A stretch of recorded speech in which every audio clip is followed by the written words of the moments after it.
最近我翻监控才发现，八条居然会像小孩一样两头骗吃的。干嘛？刚吃完一个猫饭，晚点再吃。八条理解不了晚点是晚多久，只知道小智一直没给他拿。谁骗你？谁骗你了？你吃那么大一碗猫饭，还骗人，还骗人，还骗人，怎么那么赖皮啊？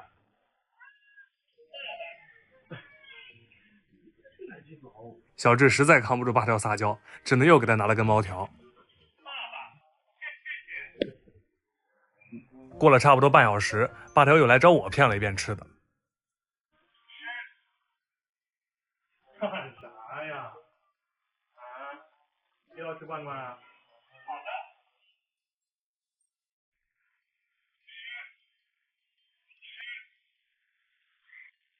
你这个贪吃鬼，现在不是吃就是出去玩。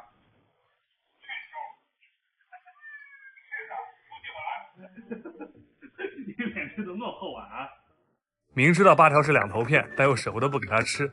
好在这个佩内特鲜兔里脊掰罐可以一分为二，省得他一次吃太多。里面的南极磷虾油对它的毛发很好，还添加了乳铁蛋白，营养价值很高，98%的鲜肉，符合猫咪的饮食天性。八条吃完一罐还觉得不够。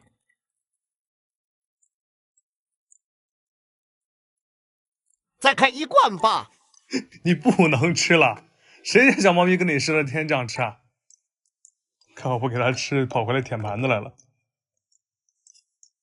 你看我这一眼，就没好事。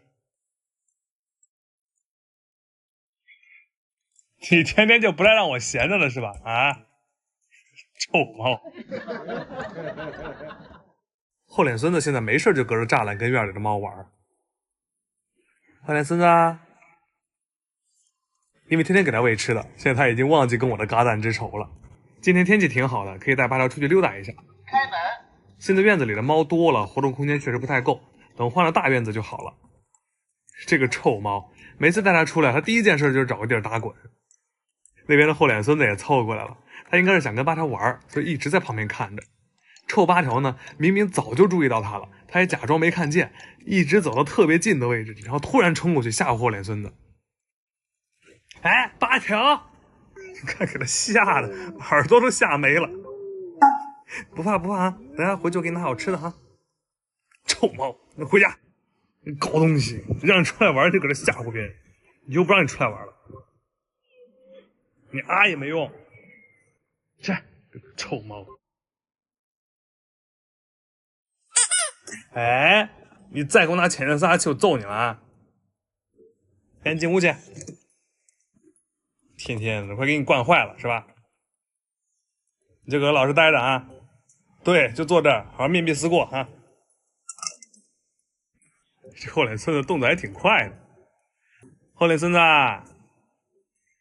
你再等我给你拿好吃的哈。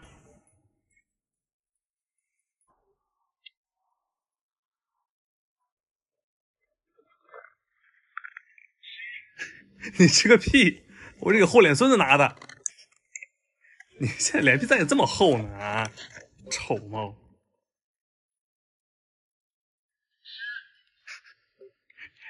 就只吃一根哈。八条真的很喜欢吃这个 VCare 的磷虾油功能肉条，它是鲜肉打底的，适口性很好。他们家的磷虾油都是挪威阿克提供的，对毛发和皮肤特别好。现在换季了，每天吃一根，掉毛量也会明显变少。好了，吃完了，剩下的我拿去喂厚脸孙子了。你想得美，还出去玩？厚脸孙子，给，好吃的，你快吃吧。厚脸孙子现在对人没什么防备了，找机会我还得把他抓起来。换院子的时候呢，再给他一起带走，省得他以后遇到坏人。汤圆馅儿们又长大了好多，都开始学会拆家了。臭猫，你家刚长出来，等下给你硌掉。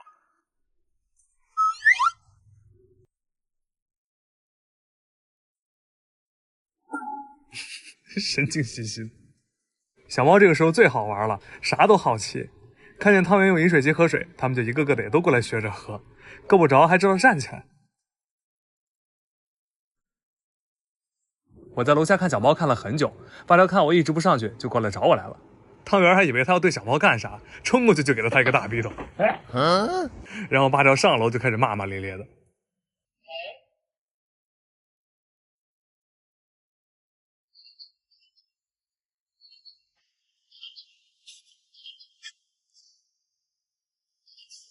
行了，别按了。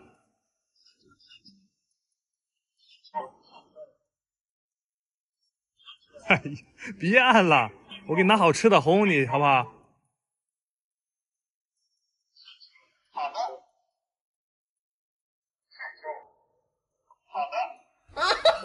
哎，猫粮和罐头，你选一个。那肯定选罐罐呀，选罐罐。哎呀，不行，我们这期广告接的是猫粮，你选猫粮吧。真烦，这还选个屁呀！这个是佩内特的小鲜兔烘焙猫粮，这个猫粮里面有90%的鲜肉，不含冻肉和肉粉，也没有谷物，全部都是这种小包独立分装的，好投喂，好保存。里面还特别添加了南京磷虾油，美毛护肤的同时适口性还很好，而且他们家都是60天拆封可退，有活动也可以放心囤。八条，土耳其我们暂时去不了了，这段时间罐头白戒了。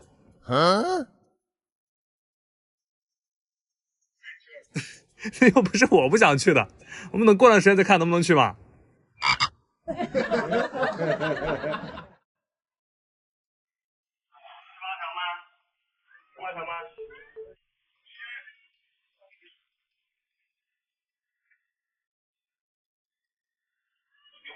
你到底要吃要出去玩？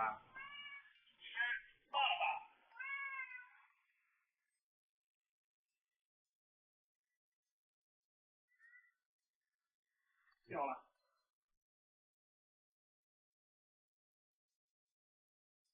那谢谢，谢谢，谢谢，说谢谢。爸爸，谢谢。对了，好，过来，吃吧。吃完了。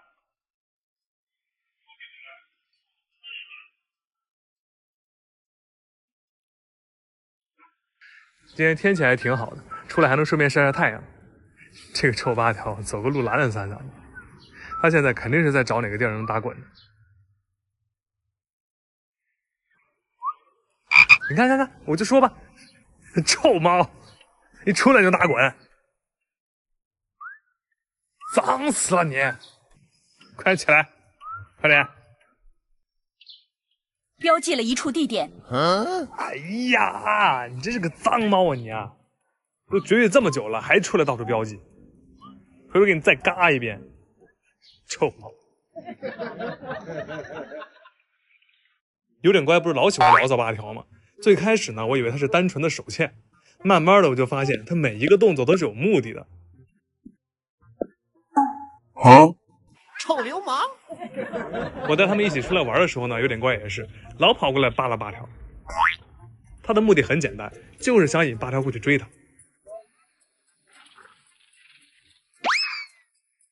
他们俩这追来追去的被拖把看见了，他也想一起玩，就学着乖乖的样子也在那聊骚八条。但是乖乖一看他欺负八条，立马就不乐意了。他心想，我欺负八条可以，别人欺负八条可不行，然后冲上来就给了拖把几个大逼斗。拖把挨完打不死心，还在八条旁边嘚瑟，八条也不出手，就轻轻叫了一声，乖乖立马就冲上来了。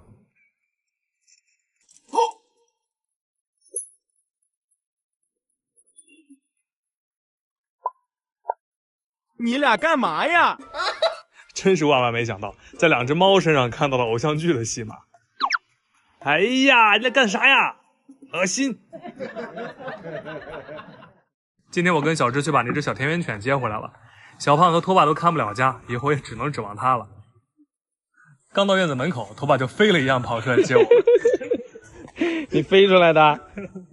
因为他之前一直在流浪，毛发特别差，而且还挡住了眼睛，影响视线。我们前几天就带他去做了美容，把他的毛发给修剪了一下。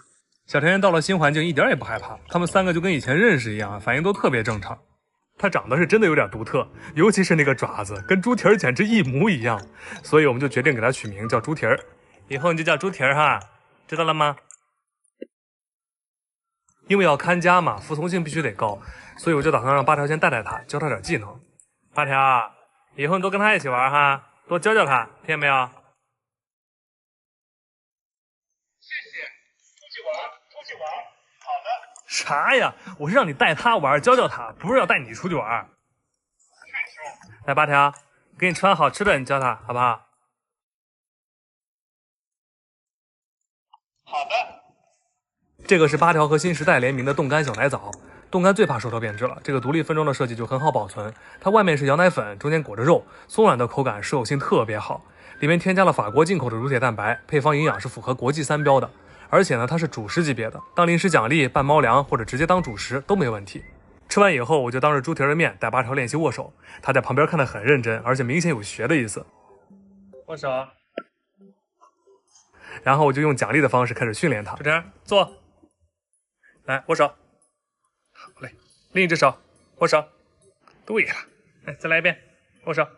来换一只手。对了，猪蹄儿学的真快呀，比八条当时学的都快。他们比你聪明啊，八条。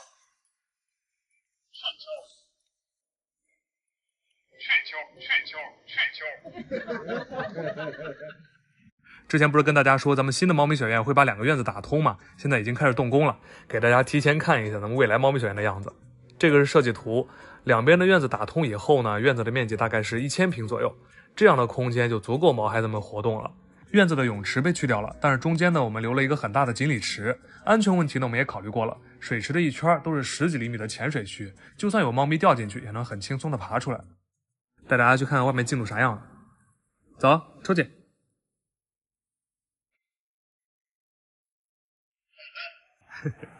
猪蹄其实不情不愿的，因为现在外面太热了，他光想在屋里吹空调。走，快点。一进院子就能看见一群猫趴在猫屋门口往外看，明显他们都很想出来玩。等院子装好了，他们肯定很开心。布丢现在也放到猫窝里面了，不过呢，他暂时还要自己住小单间。他的猫癣已经没啥事了，口炎呢还需要继续吃药。现在他每天都是躺在那儿，特别佛系，感觉很享受了现在的养老生活。进来以后就一群猫围着我要吃的，给他们吃的这个是麦弗迪的 Buff 烘焙猫粮。Buff 丛林食谱唤醒犬毛天性，90%的肉骨内脏还特别添加了6种天然植萃，高营养好吸收的同时还养护肠胃。重点是麦弗迪大品牌，创新研发能力强。Buff 呢又是他们家的高端线，给猫咪吃起来很放心。喂完猫以后出来牵上猪蹄儿，然后咱们现在去看一下院子现在的装修进度。我们现在住的这边院子呢是暂时还没开始动，但是另一边的院子呢已经全部都拆完了，看这院墙全都拆掉了。西边的院墙呢其实都已经盖起来了，现在的院墙是有3米高。前两天我爸打电话说，哎，你的院墙弄那么高不好，感觉跟把人关起来了似的。然后我就说没啥不好的，因为对我们来说，毛孩子们的安全是最重要的。就出来溜达这一小会儿，猪蹄都已经热得受不了了，得赶紧带他回去。他进门第一件事就冲过去赶紧喝水，然后喝完就往地上一趴。还是在家吹空调舒服。亚宠展就要开始了，这次我们要带八条和猪蹄一块去上海参展去。然后我们又定做了一批车贴，这次会带3万个到现场，大家如果来参展的话，可以找我们打卡领哦。准备走了？爸爸，咋啦？你怎么光会谈条件了你啊？我说要出去，人八条都不带犹豫的按好的啊，就你非得要吃完了才能出门是吧？可是我已经5分钟没吃饭了。你都快吃成一个小猪了，你再咬，你想挨揍是吧？啊！好女不吃眼前亏。但是八条啊，你这几天出门得好好上班啊，听见没有？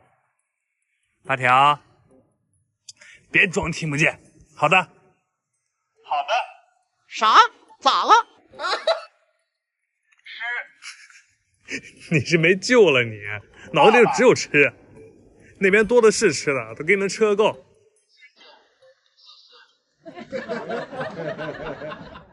刚才八条他俩又疯狂按出去玩，催着我给他们开门。猪蹄刚到家的时候还不到八条一半，现在一转眼他都快30斤了。八条不是一直都看不上其他猫吗？所以每次放他出来玩，他都离猫屋远远的。猪蹄呢就完全不一样，我只要一开门，他就往猫屋里冲，然后一趁我不注意，他就把猪食槽里面的猫粮舔的是干干净净。大脸盘子看到猫粮被他吃完了就很不爽，上去就要揍他。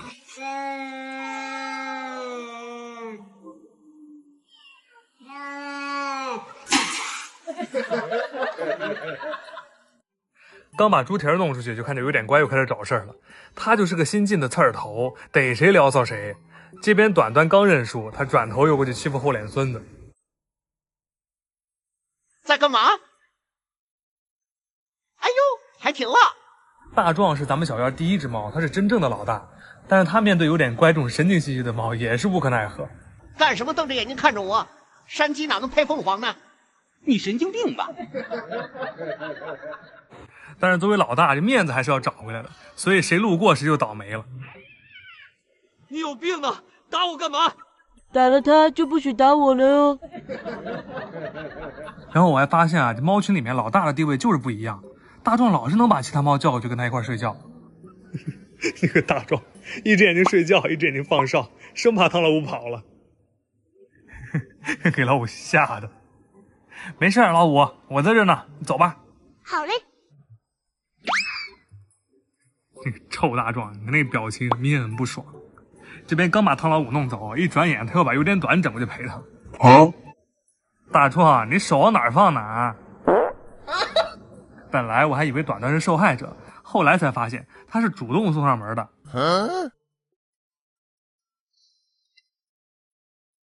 而且他不仅对大壮投怀送抱，有点乖拉粑粑的时候，他还会屁颠屁颠跑过去帮他埋猫砂，妥妥就是一狗腿子，两边势力都不得罪。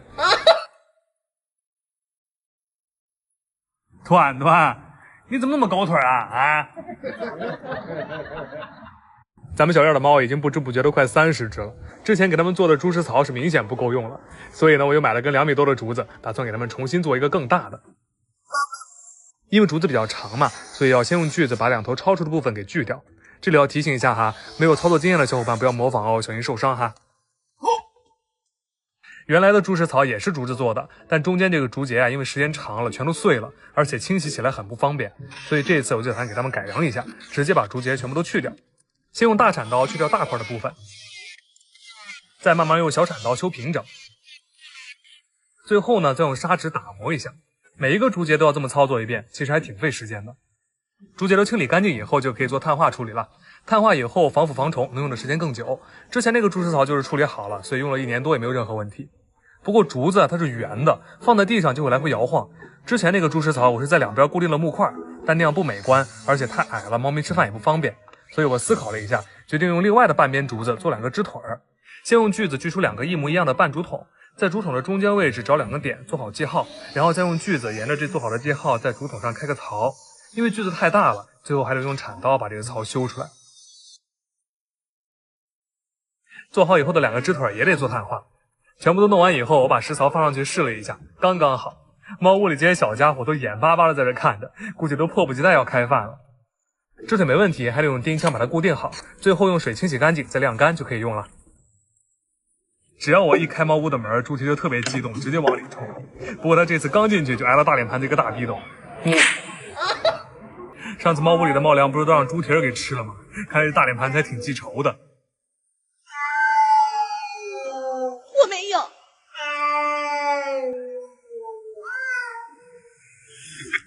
猪蹄儿，你再不出去，俩不群殴了。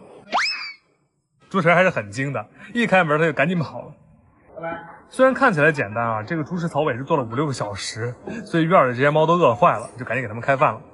给他们吃的这个是咱们8条和新时代联名的冻干小奶枣，里面添加了法国进口的高纯度猪腿蛋白，配方营养符合国际3标，独立的包装，好投喂，好保存。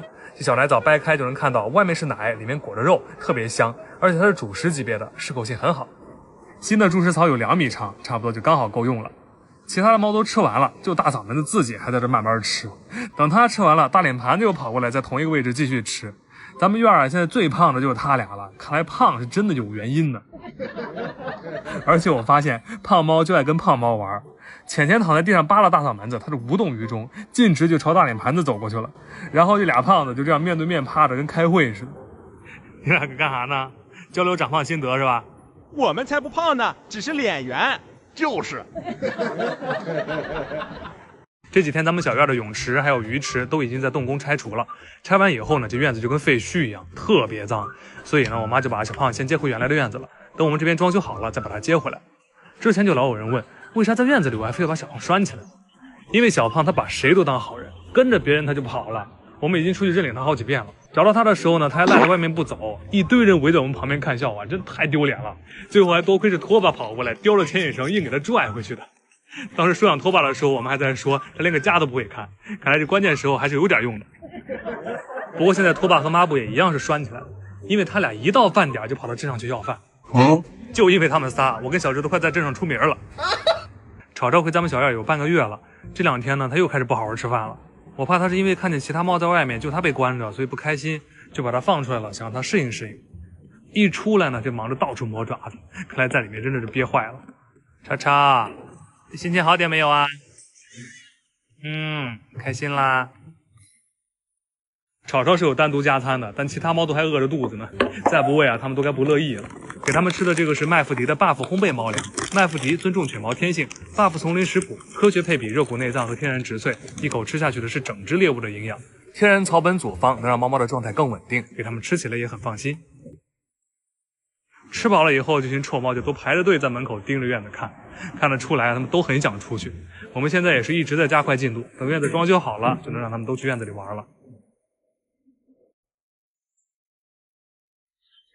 一不让出去玩就去球，最近不能出去玩，尤其是不能出去玩的时候乱吃东西，听见没有？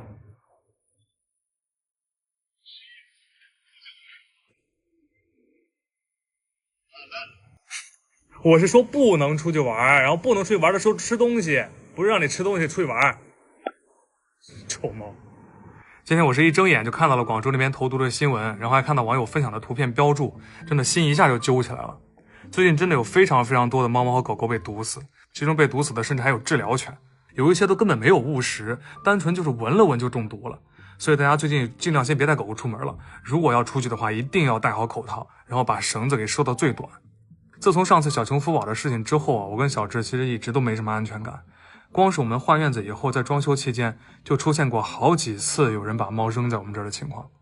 我们也担心啊，那如果有坏人要扔进来什么不好的东西，再被8条和猪蹄他们误食了怎么办？所以这些问题从最开始我们装修院子的设计阶段，我们就一直在考虑。之所以装修的进度这么慢，其实也是这个原因，因为要考虑很多因素。首先呢，现在院墙是已经加的足够高了，这样呢猫出不去，人也没那么容易翻进来。院墙为了美观，留的是有窗户和窗花的。等窗花安装好以后，我们还会再加一层玻璃，把这个窗户封住，这样避免有人丢东西进来。院子里面和院子外面，我们都会安装无死角监控。院墙的顶上呢，现在我们也在考虑加装红外线的警报系统。咱们猫咪小院到现在已经有30只猫咪狗狗了，因为人的精力是有限的，我们没有办法无休止的收养下去。但是已经来到小院的这些毛孩子呢，我跟小智都会努力的给他们提供好的、安全的生活条件。我知道去提醒那些有心之人是没什么用的，因为只有法律才能约束他们，所以我只能再和咱们养宠的大家唠叨一句，要保护好自己的毛孩子。当然，那家里面有小朋友的家长们最近也得小心，千万不要让你家孩子出去玩的时候乱捡东西，因为有一些物质是光接触到或者是闻到了就有很严重的后果。咱们之前猫咪小院的那个猫屋，人进去以后连腰都直不起来，所以新院子这边我们就专门留了块地方，做了个更大的木屋。现在这个木屋比之前足足大了4倍，毕竟当初盖那个木屋的时候才5只猫，现在咱们院都已经33只了。之前院子那些小流浪都是在木屋的屋顶上蹭饭的，现在木屋太大了，屋顶是肯定上不去的，所以呢，我就在木屋里面设计了一个专门的流浪猫就餐区。这个柜子平时是可以当猫爬架和凳子的，上面可以掀开方便打扫。柜子里面有一个通道是通往院子外面的，以后院子外面那些小流浪啊、刺猬啊、黄鼠狼啥的，估计都会来蹭饭。光是木屋的话还是会有点单调的，之前的木屋上面呢，我们装饰了一些鸭子雕塑，所以新的木屋这边我们也把这些雕塑都安排上了。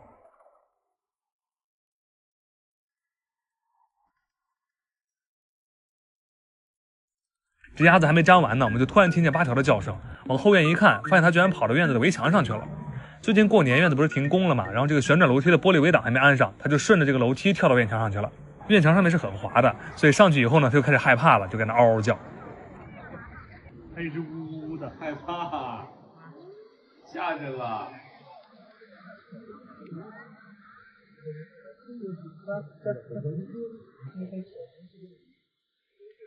能上来吧？不好看，害怕。你也知道怕，你也知道怕啊？走，再快点。哎呀。臭猫，害怕了就知道下来求抱抱啊！我去给你拿好吃的，好吧？这个是佩内特的鲜兔肉主食拜拜罐，98%的高纤肉含量，好消化好吸收，而且里面添加了南极磷虾油和乳铁蛋白，有营养的同时对毛发又很好。如果是多毛家庭的话呢，还可以掰开分着喂，对小鸟胃的猫咪来说也不容易浪费。给把它弄完好吃的，我们又把剩下的鸭子都粘完。木屋门口呢还放了2个鸭子，让它们看门。现在木屋里面的灯还有猫爬架啥的都还没有安上，院子里面呢也还有一些细节都没有施工完。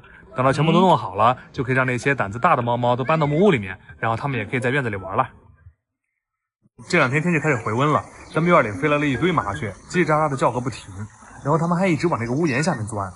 我很好奇它们在干嘛，然后就凑过去看了一下，发现墙檐底下有很多洞，而且这些洞呢里面都有空间是连在一块儿的，估计啊它们是来物色合适的住所来了。天暖和，我就让8条他们也来院子里溜达一会儿，不然他一直在屋里按需求。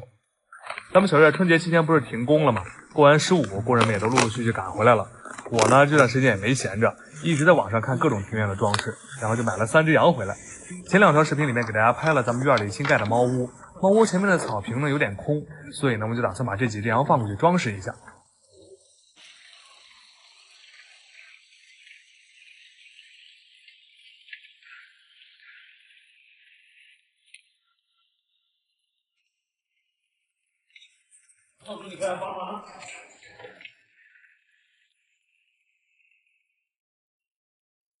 小羊刚摆好，把它就跳上去了。家里每次添啥新东西，它都是第一个凑过来看的。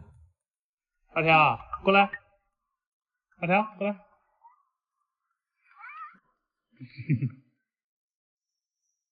8条心情好的时候就喜欢在地上打滚，它正高兴呢，突然被一阵鸟叫吓一激灵。原来是刚才那群麻雀又跑到咱们院中间桂花树上来了，感觉啊他们是真想把家安在咱们小院了。除了那3只羊，我还买了一些小鸭子，把锦鲤池的周围也装饰一下。前些天温度一直零下，锦鲤都躲在水底不爱动，现在温度上来点了，它们也愿意活动活动了。因为天气好，所以分院那边我们也放了一些胆子大的猫猫出来晒太阳。它们对院子外面的世界很好奇，一直透过景窗往外看，然后也吸引了很多人在景窗外面围观。偶尔出来晒晒太阳，它们的状态也能更好一些。现在咱们小院和分院都还没有装修完，等装修好了，温度也更高了，到时候呢就能让猫咪们都在院子里自由自在的玩了。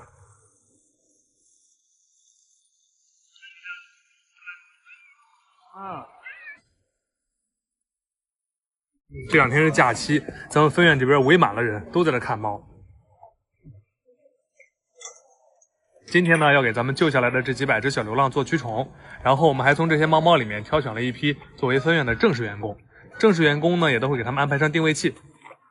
哎呦，你好乖呀！啊，伸个懒腰就跑过来啦。这定位器刚拿出来，就有猫猫主动过来要带上，自己要带。给你吧，这要带给你。这只秃尾巴的小家伙叫膏药，因为它特别粘人，就跟膏药一样，一粘住你就不松手。这个小家伙呢，猫如其名，它叫煤气罐。哎呦，你太胖了，这定位器得给你拉长一点。这只有点秃顶的小猫叫314，它原本是一只丧彪，现在呢算是被我们感化了，就也变得粘人了。314本来是他在西洋猫车事件的时候给他的编号，但是他现在已经记住这个名字了，所以我们就没再换了。这只白色的一瞳狮子猫叫不让摸，它旁边的这只呢叫大黄屁股。然后这只三花加菲是和不丢一样被主人遗弃的，因为它已经被放弃过一次了，所以我们就不打算再给它找主人了，以后就让它在分院当个固定员工，慢慢养老吧。定位器带的差不多了，就开始给它们做驱虫了。给他们用的这个是朗伯特的狼宠清，它可以有效的去除猫咪体内外的寄生虫。朗伯特他们家有自己的研发团队，而且还是自有工厂。现在猫猫们在院子里活动要经常驱虫，就得选这种安全有效的，我们才放心。都知道白猫的地位低，但是白色的一瞳狮子猫可能是例外。不让摸在分院这边一直是横行霸道的，谁惹他不高兴他就揍人家。他这个臭脾气，我们看他眼睛脏了，想给他擦个眼睛都不行。别碰我！就你不让摸是吧？就摸，嘿，你可以给我手挠的，臭猫，赔钱，快点赔钱！真无语。1月份的时候算了一下，我跟小智救这些猫花了70多万，现在已经累计超过100万了。